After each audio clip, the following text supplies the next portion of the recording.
It begins with a gate, iron-wrought, arched in gold letters. Neverland. Behind it, stretched not merely a mansion, but an entire kingdom, imagined and built by the world's most famous entertainer. Michael Jackson transformed acres of California land into something closer to fantasy than reality. A train station styled like a Victorian fairy tale, a private zoo with giraffes, elephants, and exotic birds, a carousel spinning endlessly, its painted horses shimmering under strings of golden lights. This was not just a home. It was a declaration of power, wealth, and childlike imagination bound together in brick and marble. For those who were invited, stepping into Neverland was like walking into a dream only money could buy. Crystal chandeliers reflected off gilded mirrors, and wardrobes overflowed with sequined jackets that glittered like constellations. Outside, the ground stretched with manicured lawns and fountains, while inside, the silence of luxury hummed like a constant reminder. Michael Jackson had redefined what a celebrity's kingdom could be. But beneath the spectacle lingered something else, a contradiction. The very excess that dazzled his guests carried with it an invisible cost. Every statue, every exotic animal, every diamond-studded glove represented not just opulence, but obligation. Behind the gates, a paradox took shape. The king of pop was also a king bound by the fragile economics of maintaining a dream too large for reality. Still, in those years, no one saw the shadows. What the public saw was magic. A man who had conquered music and then built a castle of wonder as proof of his triumph. Neverland became more than a ranch. It was a stage set for a life lived in spectacle. Every corner of it whispered of a man chasing eternity, crafting a place where childhood never ended and wealth seemed infinite. Yet in the stillness of those halls where marble floors echoed and the ticking of ornate clocks filled the silence, questions began to form. How long could this empire of diamonds last? And what would it cost him, in the end, to sustain a world that glittered brighter than any stage light he had ever known? The gates of Neverland remained closed to most, guarding a secret kingdom of splendor. But inside those gates lay the seeds of a story not of triumph, but of tension. A fragile empire built on brilliance, fantasy, and debts, hidden deep beneath the jewels. The brilliance of Michael Jackson's world extended far beyond the gates of Neverland. Wherever he went, his very presence seemed wrapped in glitter and jewels. His stage costumes, designed to shimmer beneath concert spotlights, were not mere clothing, but armor of spectacle. Sequins caught every flicker of light. Crystals turned each movement into a burst of radiance. There were jackets, stitched with threads of gold, shoes encrusted with rhinestones, and belts, heavy with silver buckles crafted like royal insignias. Jackson once wore a jacket so densely studded with Swarovski crystals that it weighed more than 30 pounds, a garment both dazzling and suffocating, an emblem of the burden of maintaining an image that could never be ordinary. His spending was legendary. He bought rare antiques with the same ease that others purchased groceries. Auction houses learned to expect anonymous phone calls with offers that dwarfed every other bid, only to discover the buyer was Michael Jackson. In Geneva, he acquired watches valued in the hundreds of thousands. In Tokyo, entire boutiques closed their doors, so he could wander alone, plucking luxury goods from shelves without once glancing at a price tag. Art dealers whispered of his appetite for classical paintings and life-sized marble statues. Each piece ferried discreetly back to Neverland, as if to populate his kingdom with echoes of a vanished aristocracy. But there was also something childlike in his extravagance. Michael collected arcade machines and life-size superhero figures, bought jeweled crowns and toy replicas of royal scepters. It was as if his shopping sprees were less about financial strategy than about trying to recapture a sense of wonder stolen by fame too early. Each purchase was another layer of armor, another attempt to protect the fragile boy inside the world's most scrutinized man. Yet diamonds can blind as much as they illuminate. For every glittering glove, there was a receipt. For every statue, an invoice. The illusion of endless wealth masked the reality of mounting costs. Few around him dared to say no. Managers, advisors, even friends watched as fortunes drained into objects that shone bright but depreciated quickly. Michael's world was a theater of splendor, but the script beneath it was financial recklessness. There is a particular cruelty in wealth of this scale. Luxury can feel eternal. Diamonds, after all, are said to last forever. But the truth is harsher. Bank accounts are not made of jewels.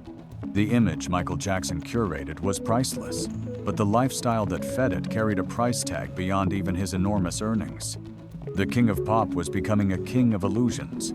His empire, built on possessions that sparkled, but in silence, began to hollow out the very foundations of his fortune. And so, while the world marveled at the diamonds, no one noticed the growing cracks in the glass. If Michael Jackson's spending seemed limitless, it was because, for a time, his income truly was. Few artists in history had generated such relentless streams of money. Every note he sang, every step he danced, was converted into currency that flowed across continents. The Thriller album alone rewrote the laws of the music industry. Selling over 70 million copies worldwide, it became not just a record, but a monument, a product that turned pop music into an empire. The profits were staggering. Stadium tours sold out in minutes.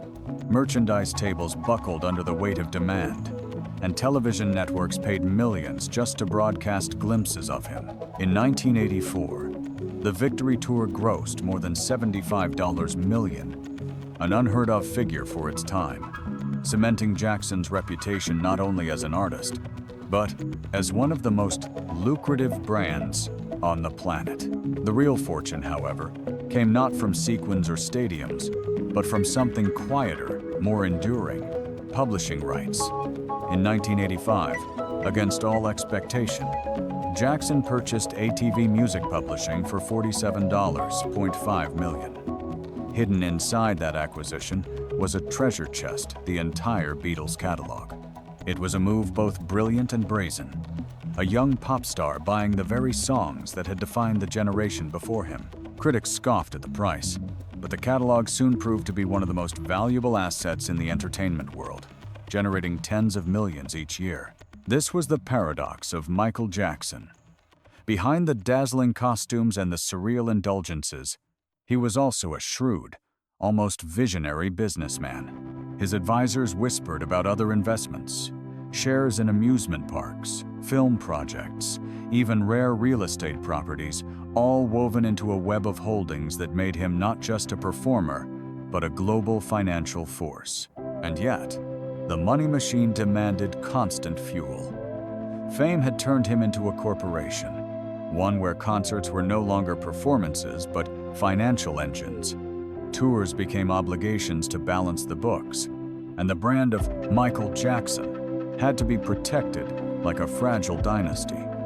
With each billion-dollar deal came expectation, and with each expectation came pressure. There is an image of Michael in the late 1982nd, standing on stage, bathed in white light, sequined glove raised to a roaring crowd of 80,000. From a distance, he appears untouchable, an immortal figure commanding oceans of wealth. But behind the curtain, managers kept spreadsheets, accountants juggled debts, and lawyers drafted contracts meant to hold the empire together. The boy who once danced on Motown stages had become something else. A man transformed into an industry. A life reduced to the mechanics of profit and loss. The machine he built was extraordinary.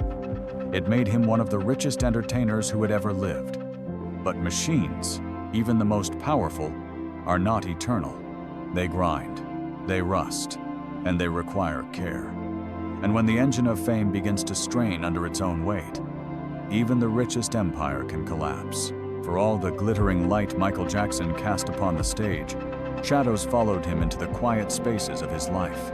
Behind the curtain of wealth and spectacle, cracks began to form, silent at first, then loud enough to shake the empire itself.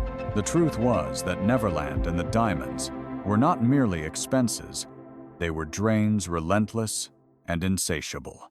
Feeding exotic animals, maintaining amusement rides, paying staff, and sustaining his global image cost tens of millions each year. His appetite for acquisitions, paintings, antiques, jewelry, clothing never slowed. Each object glittered under the lights but darkened the balance sheets that his advisors whispered over behind closed doors. Bank loans became the invisible scaffolding of his fortune. Institutions once eager to bask in his aura extended lines of credit worth hundreds of millions. But loans are promises, and promises eventually demand payment. By the mid-1992nd, the very asset that had once seemed visionary, his ownership of the Beatles catalogue, was mortgaged, leveraged against debts that piled higher each season. The crown jewel of his empire had become collateral. Those closest to Jackson spoke in hushed tones of meetings where reality clashed with fantasy. Accountants would present figures, staggering in their bleakness, only to watch as he waved them away, retreating into plans for his next purchase. He was a man living in a castle of mirrors. Every reflection showed him as eternal, but the numbers told another story. The paradox deepened with his personality. Michael Jackson was both the shrewdest of businessmen and the most vulnerable of dreamers. He could negotiate a publishing deal worth millions, then spend the same sum on art objects chosen in a single afternoon. The man who bought the Beatles songs with foresight, now drowned in expenses no strategy could control. And yet, there was something profoundly human about it all. The child denied, a childhood seemed to cling to extravagance, as if it were oxygen. He bought wonder, he bought innocence, he bought fragments of joy in objects that promised permanence. But permanence is an illusion. The giraffes at Neverland had to be fed. The loans had to be repaid. The empire of glitter stood on fragile glass. From the outside, the gilded curtain shimmered. Fans saw the sequins, the lights, the dazzling smile. But behind it, the quiet toll of unsustainable wealth began to ring like a clock ticking down. It was the sound of debts mounting, of a kingdom trembling beneath its own weight. Michael Jackson, the king of pop, was still the richest performer on earth on paper. Yet in the shadows of his empire, the question began to whisper, what happens when the gold runs out? Wealth, when vast, draws not only admirers, but storms. For Michael Jackson, the storms arrived with forced legal battles that cost more than even his diamonds could glitter. The early 1992nd brought the first accusations that cracked his image. Allegations of misconduct, whispered at first, soon became headlines around the world. In the gilded halls of Neverland, lawyers assembled like soldiers, their briefcases as heavy as shields. Every day of litigation carried a price, not only in reputation, but in hard cash. Millions flowed from his accounts into retainers, settlements, and legal fees. A single case could drain a fortune faster than a world tour could refill it. Jackson's instinct was not austerity, but defiance. Even as the lawsuits multiplied, he lived with the same lavish rhythm. Private jets ferried him between continents. Shopping trips in Dubai and London filled trunks with luxury goods. His wardrobe grew heavier with jeweled costumes. His art collection expanded with every whispered transaction. The more the world accused, the more he seemed to seek refuge in opulence, as though glitter might protect him from scrutiny. But legal costs are merciless. Unlike diamonds, they do not shine, they consume. Settlements, some reaching tens of millions, became the unseen monuments of his life. Each payout was a silent admission not of guilt, but of desperation to preserve an image that could not afford to collapse. Advisors pleaded for restraint. Banks tightened their grip. The Beatles' catalogue once his proudest possession, became not just collateral but a lifeline repeatedly drawn against. His empire survived not on liquid wealth but on borrowed time. There is an image from these years. Michael, cloaked in a military-style jacket, standing before a courthouse, flashes popping like lightning. The jacket glittered, but his eyes carried shadows. It was a performance he could not choreograph, a stage where the audience was no longer adoring but accusing, and the ticket price was his own fortune. Psychologists speak of the defense of spectacle, the belief that if one shines brightly enough, the darkness might disappear. Michael Jackson embodied this paradox. He wore costumes heavier than armor, but his finances grew lighter by the day. He retreated deeper into Neverland, but Neverland itself was mortgaged. He defended himself with lawyers, but the cost of their shields carved open wounds in his empire. By the end of the decade, the numbers were grim. Reports suggested debts spiraling toward hundreds of millions. Yet still the carousel spun at Neverland. Still, the lights blazed at his concerts. The illusion of endless wealth remained intact to the crowd. Even as backstage, the empire was bleeding. The king of pop had survived the lawsuits, but survival came at a price. Diamonds glittered on his glove, but the hand beneath trembled under the weight of bills no audience could see. Neverland was always more than a home. It was Michael Jackson's sanctuary, a monument to imagination, and a fortress against the world. But by the early 2002, the dream that once seemed eternal began to collapse under its own weight. The signs appeared quietly at first. Fewer staff walked the manicured lawns. The once lush gardens grew patchy in places. Fountains sputtered instead of flowing. And rides that once spun with laughter now stood still, their gears rusting in silence. The cost of maintaining the fantasy had simply grown too high. What had once been a place of perpetual carnival became, piece by piece, a husk of abandoned grandeur. Legal troubles had turned Neverland from a wonderland into evidence. Police raids transformed its corridors into corridors of suspicion.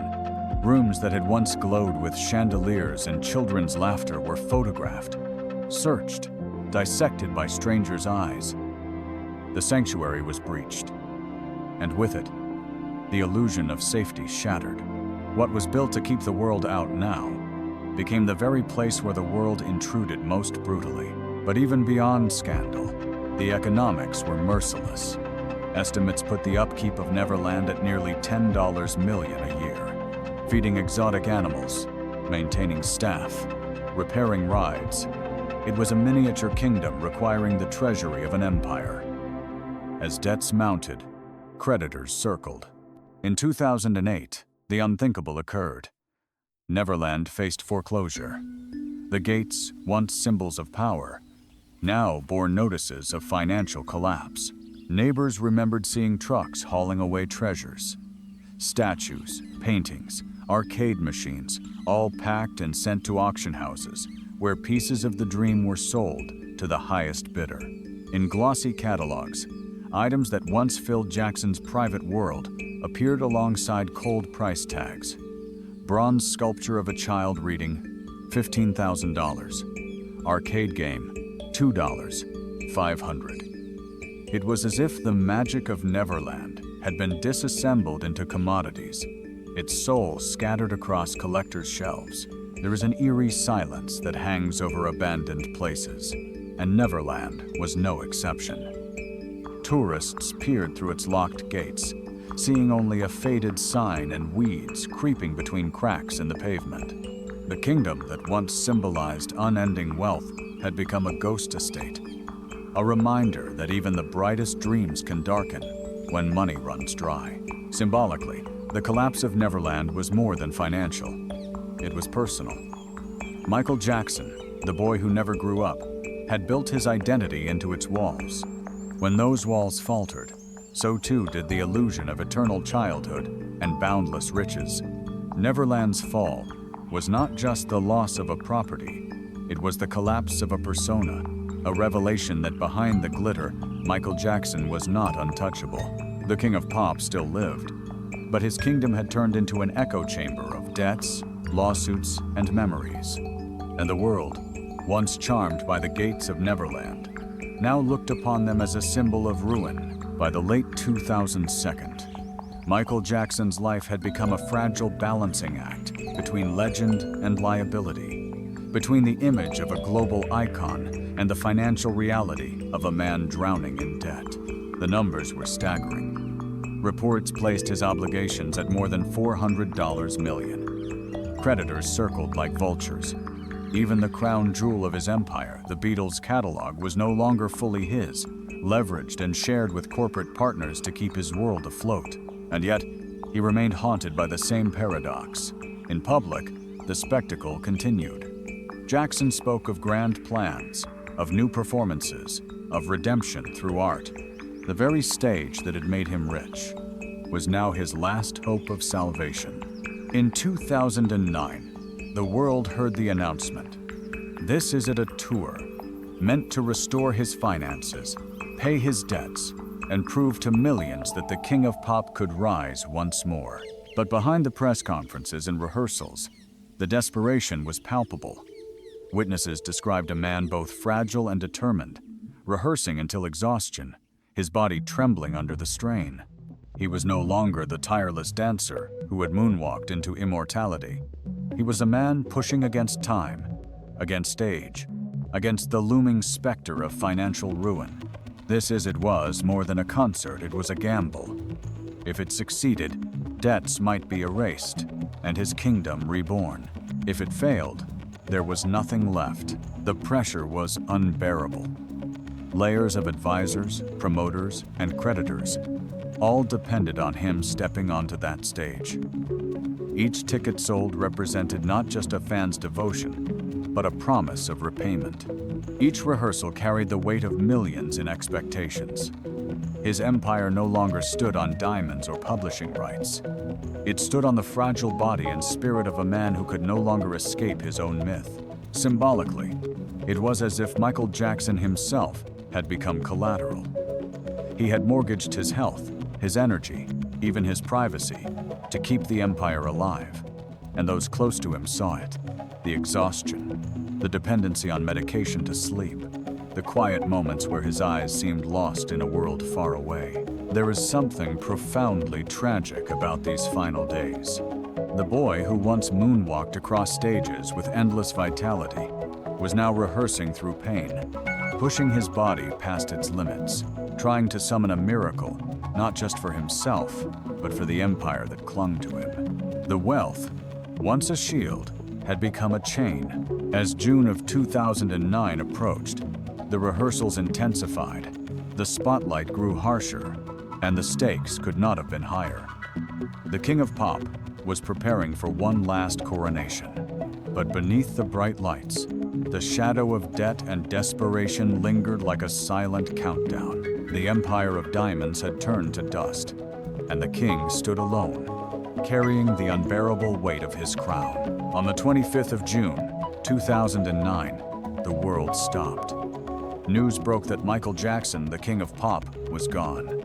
For millions, it felt like the sudden silence of a voice that had always been there, a rhythm that had always carried them. Yet even in death, the story of Michael Jackson remained entwined not just with music, but with money. Almost overnight, the value of his name and image soared. Albums sold in the millions again. Merchandise flooded markets. The documentary This Is It, pieced together from his final rehearsals, earned hundreds of millions at the box office. The same creditors who had once circled his empire now watched it resurrect in value. Within a year, Jackson's estate generated more income than during many of his living years. The paradox was cruel. In life, he was trapped in debt. In death, he became more profitable than ever. But money rarely rests peacefully. His estate became a battleground, family members, former advisors, and corporate entities vying for control of an empire that continued to grow. The Beatles' catalogue, once leveraged to save him, was eventually sold in parts, dispersing the jewel that had defined his shrewdest moment as a businessman. Deals were struck for films, hologram performance, even Cirque du Soleil shows. Michael Jackson, the man, was gone. But Michael Jackson, the brand, had never been more alive. Yet in this resurgence, shadows remained.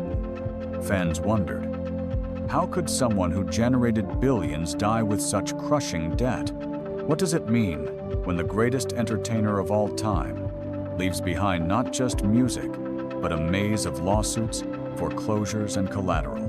His story became a cautionary tale about the dangers of excess, the fragility of fortune, and the cost of maintaining an image brighter than reality could bear. There is an image that lingers.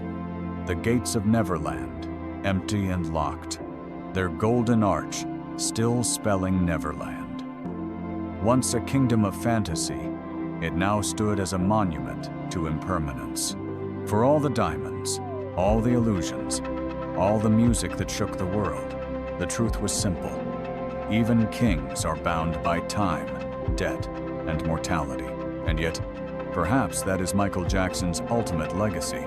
Not only the songs that echo across generations, but the haunting reminder that wealth, like fame, is both dazzling and dangerous.